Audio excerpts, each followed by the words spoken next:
With Mr. Review, we spring into action with breaking reviews.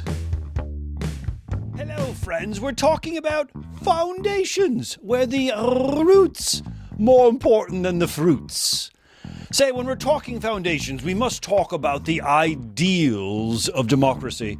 Here in the United States, our ideals are rooted in law, codified law, things written down. And the two documents we must start with today would be the Declaration of Independence and the U.S. Constitution.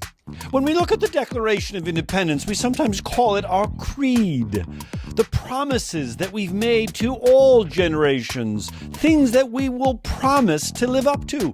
For instance, popular sovereignty, the consent of the governed, written in the Declaration of Independence, guarantees that our government serves at our bequest.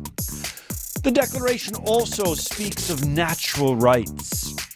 We hold these truths to be self-evident, that all are created with certain inalienable rights.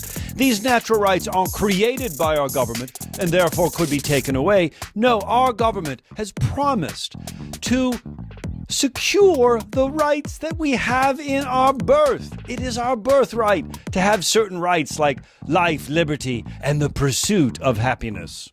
But what about the U.S. Constitution? Oh, the U.S. Constitution is like a blueprint. Yes, how are we going to build the government that will protect these rights, protect our popular sovereignty? A constitution broken into three branches: checks and balances, separation of powers, federalism. The government of the United States, as seen in the U.S. Constitution, is a limited government.